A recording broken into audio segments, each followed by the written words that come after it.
রাজধানীর জলাবদ্ধতা নিয়ে আরও খবর জানাবো, যুক্ত হব সহকর্মী মাইদুল ইসলাম হিমেলের সঙ্গে।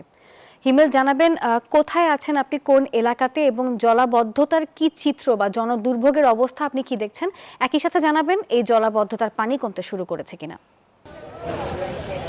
আজ কিন্তু সকাল থেকেই রাজধানীতে অব্যাহতভাবে বৃষ্টিপাত হয়েছে, থেমে থেমে হালকা থেকে মাঝারি ধরনের বা এর চেয়েও বেশি বৃষ্টিপাত হয়েছে এবং এর ফলে যে জলাবদ্ধতা হয়েছে, আমি যদি এই যে রাজধানীর নিউ মার্কেট এলাকা রয়েছে, সেই নিউ মার্কেট এলাকার যে ভেতরের অংশটি রয়েছে সেই অংশটি কিন্তু একদমই কিন্তু জলাবদ্ধতার কবলে পড়ে কিন্তু ব্যবসা বাণিজ্য কিন্তু একদম স্থবির অবস্থায় রয়েছে এবং এখানে যে দোকানগুলো রয়েছে সেসব দোকানিরা জানিয়েছেন যে তারা কিন্তু সারাদিনে তাদের ব্যবসা বাণিজ্য পরিচালনা করতে পারেনি এবং এই বৃষ্টিপাতের ফলে যে জলাবদ্ধতা হয়েছে সেই জলাবদ্ধতার কারণে কিন্তু যারা যেসব ক্রেতারা এসেছেন বা পথচারী রয়েছেন তারাও কিন্তু অনেকটা ভোগান্তিতেই পড়েছেন, যেহেতু তাদের অনেক সময় ক্ষেপণ হয়েছে এবং তারা স্বাভাবিকভাবে তাদের আসা যাওয়ার কার্যক্রম আসলে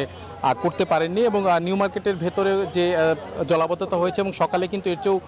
বেশি পানি ছিল, এখন কিন্তু যদিও কিছুটা পানির পরিমাণ কমেছে এবং নিউ মার্কেটের পাশে যেসব দোকানিরা রয়েছে তারা দিনের অধিকাংশ সময় কিন্তু ব্যবসা বাণিজ্য করতে পারেননি এবং কিছু কিছু দোকান যদিও খোলা হয়েছে তারা কিন্তু আসলে কাঙ্ক্ষিত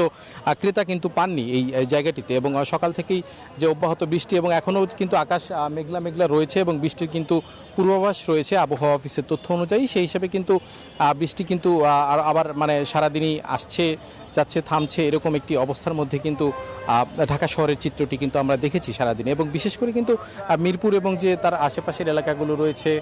যে কালশি তার এবং শেওড়াপাড়া কাজীপাড়া যে এলাকাগুলো রয়েছে এবং এই কারওয়ান বাজারের পাশে যে গ্রিন রোড রয়েছে সেই এলাকাগুলোতে কিন্তু জলাবদ্ধতার পরিমাণ বেশি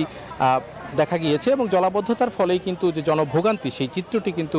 আজকে রাজধানীর ঢাকার মধ্যে কিন্তু ছিল। তো সব মিলিয়ে এই ছিল আমার কাছে রাজধানীর নিউ মার্কেট এলাকা থেকে বৃষ্টিপাতের ফলে জলাবদ্ধতা নিয়ে সবশেষ সংবাদ। ফিরে যাচ্ছি স্টুডিওতে। হিমেল, ধন্যবাদ আপনাকে।